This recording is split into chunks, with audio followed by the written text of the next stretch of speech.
Yes, so we inspire everyone on XX Files. I wanted to say we inspire the African child. Yes, don't we?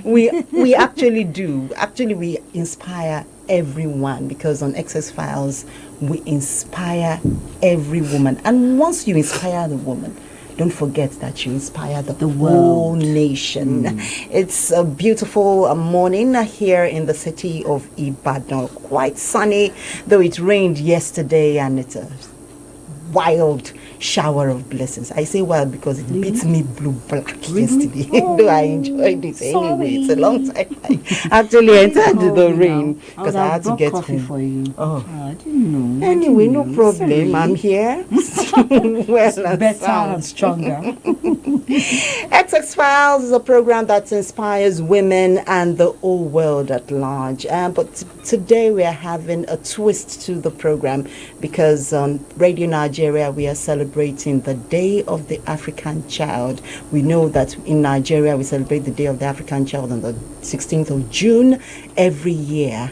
And Radio Nigeria is not left out in the celebration. No matter what is going on in our nation, our children are paramount, and which is why we are featuring them on today's edition of XX Files. Don't forget that last week we talked about drug abuse among females. We are continuing with that today too. But quickly we feature our children. I won't forget my name. My name is Olubukola Enimola. Let me allow you. You're having a field day today. Yes, especially when you have children around you. There's this special aura they bring. Exactly, because they are angels. They are gifts from God. Exactly. Yes. Yes. To further talk about the day, the International Day of the African Child. Oh, really? Yes. My name, very important. My name is Judith Ojediro. Yes. Still talking about the International Day of the African Child, which was established by the Organization of the African Unity, now the African Union. So it's CAUA actually, yes. Just unity changing to union. Exactly. In 1991 to honor the 1976 Soweto students killed when they protested for their right to better education. And talking about students in Africa, mostly in Nigeria, we've lost so many of our children in their quest for knowledge. We sincerely sympathize with their parents as we actually remember and honor them today. For those that are in captivity, we pray that very soon they will be released alongside their teachers. Amen. You know, the theme for this year's International Day of the African Child is ensuring universal access to water, sanitation, and hygiene. That's a wash for every child in Africa. Yes, water and sanitation are necessary for every African child to maintain good hygiene and be proud to say, I am an African child, as described by Echo McGrid. And this music. I am an African child, born with a skin the color of chocolate, bright, brilliant, and articulate. Strong and bold, I'm gifted, talented enough to be the best. I am an African child, often the target of pity. My future is not confined to charity. Give me the gift of a lifetime. Give me a dream, a door of opportunity. I will thrive. I am an African child. Do not hide my fault. Show me my wrong. I am like any other. Teach me to dream and I will become. I am an African child. I am the son, daughter of the soil, rich in texture and content, full of potential for a better tomorrow. Teach me discipline. Teach me character. Teach me hard work. Teach me to think like the star within me. I am an African child. I can be extraordinary. Call me William Kamkwamba, the inventor. Give me a library with books. Give me scrapyard and discarded electronics. Give me a broken bicycle, plus the freedom to be me, and I will build you a windmill. I am an African child. We are the new generation, not afraid to be us. Uniquely gifted, black and talented, shining like the stars we are. We are the children of Africa, making the best of us. Yes, I am an African child. African children right in the studio. I am a child. Proudly gifted. Whether you know. We make global impacts in different fields of life. Yes, and As so we have Dr. Ngozi Okonjo-Iweala, Nigerian economics. We have so many people. Dr. Tedros Ghebreyesus, who is the Director General of WHO. So many good examples in all fields of life. Yes. And so we have children in the house today too. I thought you did not want to feature no, the children. I'm giving examples because these children too will grow up one day to become great people. Exactly. So they're African children. And they're African children. And we're glad to have them in the studio this morning. So let's have you from the ladies first. What's your name? My name is Oluwatosin Darasimi. Okay, what school are you from? Double Joy Private School. Okay, what class are you? I'm in JSS 2. Wow. You're welcome. Good to have you. So, my brother. My name is Oludare Joshua Okay. from Vintage Group of School. Where's that? Around Olunloyo on our local government. Okay, what class are you? SS1. Good to have you. Okay, so quickly, let's do this. We know you want a lot of things. We're talking about the Day of African Child, and one of the things you would like to celebrate with today is what exactly? Let's start from you, Tosin. What do you want? What would you like? How would you imagine to be more colorful? What exactly? Like the government to make our education more better than this. How? How do you want them to make it more better? Because there are some schools, no water, no clean toilets. Everywhere is always dirty. Some environments, no drum for them to put their refuse. They'll drop it somewhere else. They'll drop it where people are passing, and that's bad. So we want the government and the president to help us about that. So that's what I can say about what you just asked me, ma. All right. Joshua, what about you? What do you want the government to do for you? I also want the government about the exams. Some teachers are also helping the students to do examination malpractice. Wow. So I want the government to put good invigilators to the exam centers so as to prevent examination malpractice among the students. Okay. So let's talk about security now. What do you want the government to do more about security? Because they're actually trying. So what do you expect them? What do you want them to do more about it? We want them to they should assign like security agents to every borders. Okay, to every borders of like every borders of local governments. Okay. Same local government, so as to prevent any. And I also want the government to. The security should be somehow tight. The bandits they are able to enter because the security they are not able to tight. Even if sometimes they take them, they were able to arrest them. Sometimes they'll still bribe them again and they'll release them. So I want the government to make the security tight. Okay, Tosin, what do you want for that? According to what is said, that's also what I wanted to talk about. It's correct because why will those bandits go to the local government? See, there's a security there and they'll enter peacefully, come outside peacefully. That's very, very tough and bad. They'll even bribe them with money and they'll take those children. That is not good. I want them to help us to look for a good security, like harsh one that will not allow them to enter. I like the word harsh. Harsh security. Very strong. So that they will not be able to take us away, right? Exactly. Yes, Okay. I believe they are listening to you right now. Yes, we appreciate you, your thoughts and everything. And we hope that the government will listen and do something harsh about this. Thank you, Tosin. Tosin. What's your name? Your surname again? Oluwatosin Darasimi. Oluwatosin And Darasimi. Joshua Oludare, right? Yes. Okay, from Beautiful. Double Joy and from Vintage. We appreciate you for being on the program. So have a wonderful celebration. And let's keep praying. God listens to children more. Because they are sinless.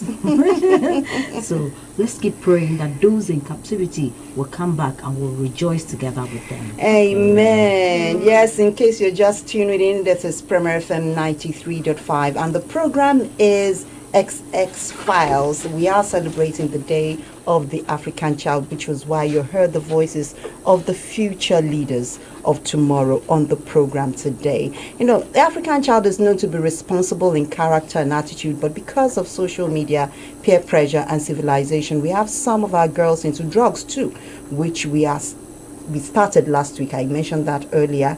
And our guest, Dr. Oluwafisayo Adebimpe, clinical psychologist, deputy dean, student affairs at Ladoke Akintola University of Technology, Ogbomoso.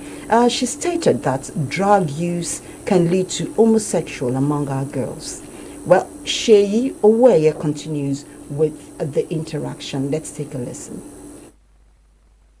Good morning, Ma. Good morning. Thanks for having me. You're welcome, Ma. From your experience, what are the two most common signs parents or teachers can notice early when a girl or someone is starting to use drugs? The two most common and earliest signs that are very sudden, very profound, is severe behavioral shift. It's like an extreme secrecy and intense mood swings. Most of these girls, you see them, they have very, very secretive. They have intense mood swing. Most times, there's always a decline in academic engagement. And most of them, they lose interest in their previously loved activities, their hobbies. So the heightened level of secrecy is always very, very high. And there is an unusual need for privacy, such as most times they lock their bedroom doors, they hide their phones, they don't want people to know, or suddenly they start guiding their whereabouts, their social plans. You know, most times girls are always very free. They get excited about their appointment, but suddenly you see them, they don't want to discuss their whereabouts. There is this intense reaction. Most of them, they have anger issues, irritability, unduly irritable. Some have a form of a depression. So to everyday questions, they see it as a minor frustration. They start setting boundaries. And you now be wondering that how come that this young, beautiful girl is behaving irrationally? So changing their peers too is another problem. When you see these girls changing their friends, suddenly abandoning their long-term friends, other profound thing that we'll find out about these girls is that they have loss of motivation. Now, talking about the way out, what is the first step a girl or woman can take if she herself realizes that she's struggling with drug use and wants to help but is afraid to tell someone? Self-love is one of the most important aspects in any human behavior. And for you, once we realize that there is a problem, that means that person is in. First thing that will come into the mind of that woman or that girl child is that I realize that they are going into addiction. So if they want to stop, there is no way they can stop on their own. That is why they need professionals, such as clinical psychologists like myself, mental health professionals, not just motivational speakers. They need self-help. They need to talk about it. So several types of therapy could help people with this kind of problem. And then to a psychologist, we call it talking cure, under part of what we could use. At times, it could be cognitive behavioral therapy, and it could also be group therapy. What we call group therapy is people sharing common interests. It could be positive or negative. And we'll take you through different kind of sessions. The session could last for like maybe 14 sessions. We keep on monitoring if there is any changes. And also, if you cannot get the clinical psychologist, a mental health expert, please, we tell people they should talk to someone that they trust. It could be a friend. And the most important aspect is that we need to be very supportive. If you can't talk to your parents, most of them, they don't want to talk to their parents. They believe that the parents will be like, what is happening? Are you getting me? There are school counselors, psychologists around, even relatives. It could be doctors, favorite teachers. Now, in simple terms, what does same-sex attraction in girls mean from a psychological perspective? In a layman's language, to same-sex attraction in girls, that the girl child is experiencing emotional, romantic, or sexual feelings towards the other female. Now, in modern clinical and developmental psychology, it's viewed as a natural variation of human sexuality. Some people prefer to be with their male counterparts, while some people naturally just like hanging out with their female counterparts. So it's not a mental health disorder. What are some emotional or social factors that can influence how a girl thinks about her sexual identity? We have identity development. In psychology, there's something that we call identity crisis versus role confusion. Some people don't even know who they are. So in this identity development, psychology often use a model.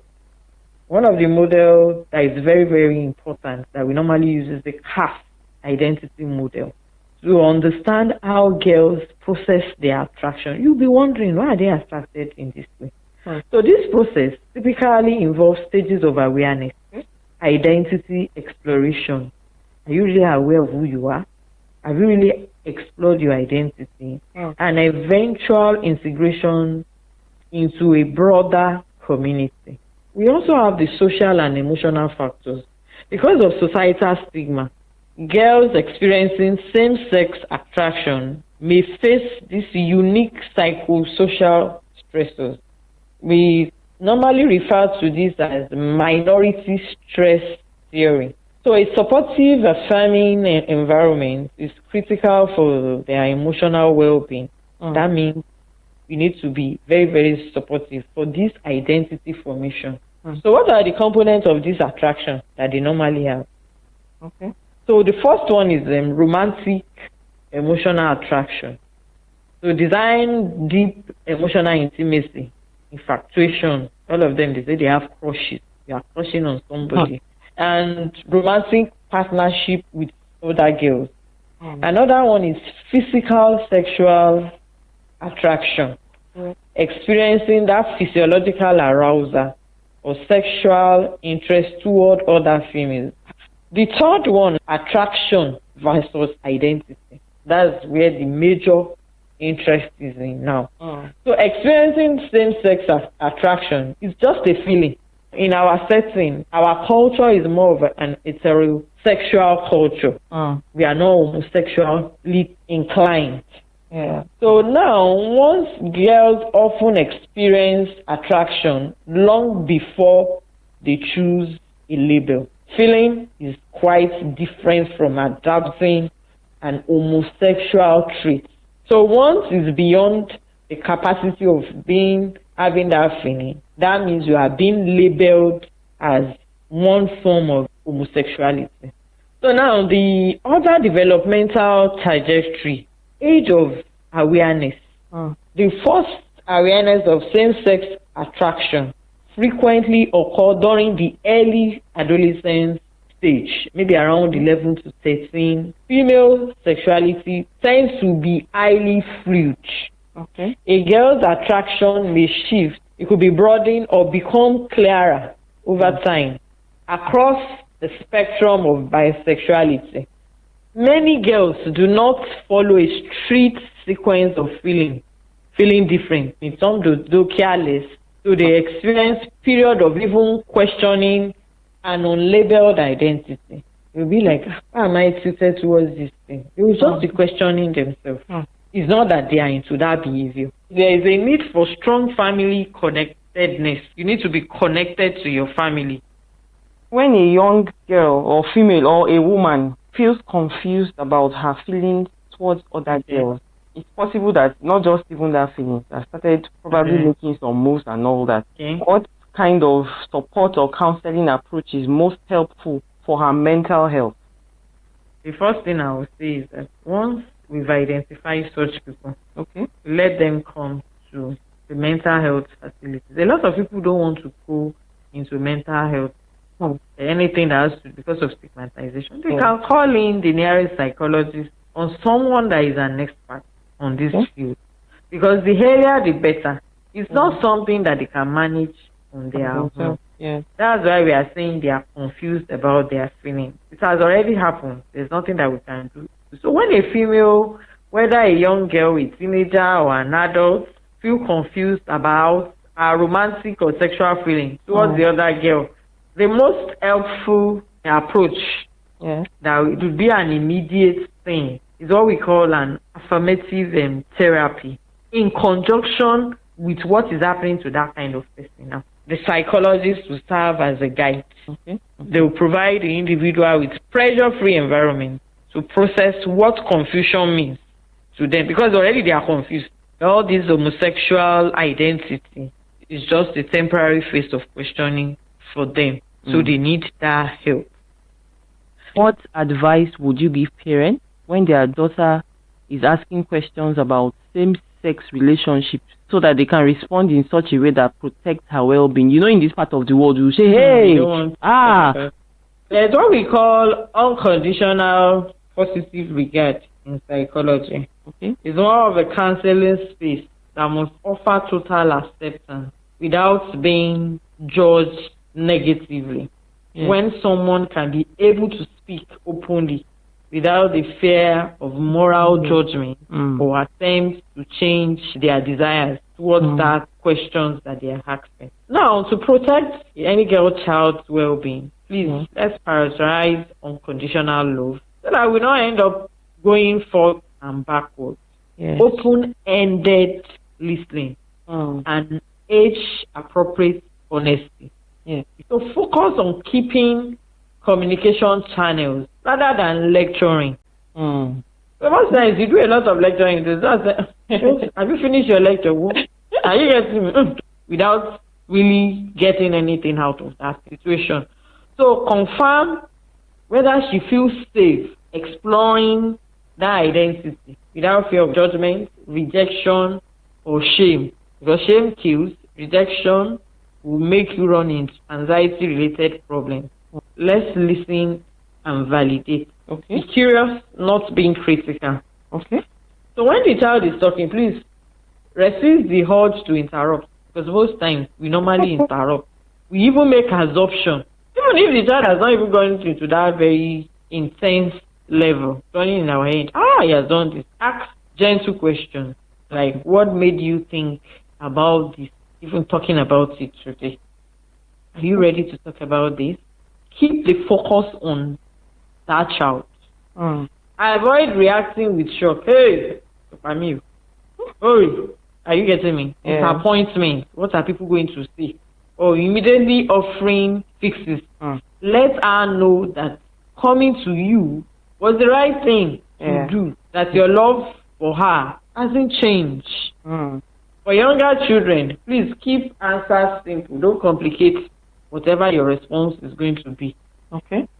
But the most important thing is love and kindness. So for our teenagers, our adolescents, allow her to guide the conversation because you don't know what that person is passing through. So validate that it is completely normal to explore and ask questions about feelings and relationships. Maintain emotional and physical safety. So supportive parenting communication is very, very important because it will build the child's self-esteem with premature labeling. Thank you very much, Ma. We are hopeful that when next we call on you, you would oblige us. Thank you very much, Ma. Thanks for having me. Okay, that was Dr. Olufisaya Debimpe, a clinical psychologist, Deputy Dean, Student Affairs at Ladoke Akintola University of Technology, Ogbomoso, telling us that strong family connection and unconditional love is what our girls need in this kind of situation where their identity is lost. As Lulu Okpani tells us more in this spoken words on family love and support, read by Mercy Aremu. The family tree, the shelter that never leaves, the first place we learn love, the first place we learn pain, and somehow still the safest place to return to. We toil every day, we chase after good tidings, chase dreams through sleepless night, run through storms with tired feet, trying to become something in this world, but never drifting too far from family. Because no matter how far the sailor sails, no matter how vast the sea becomes, he always remembers the shore. He always returns home. Family, the hand that holds you when life grows heavy. The voice that calls your name with pride. Even when the world forgot who you are. Family have each other's backs. Isn't that what family is all about?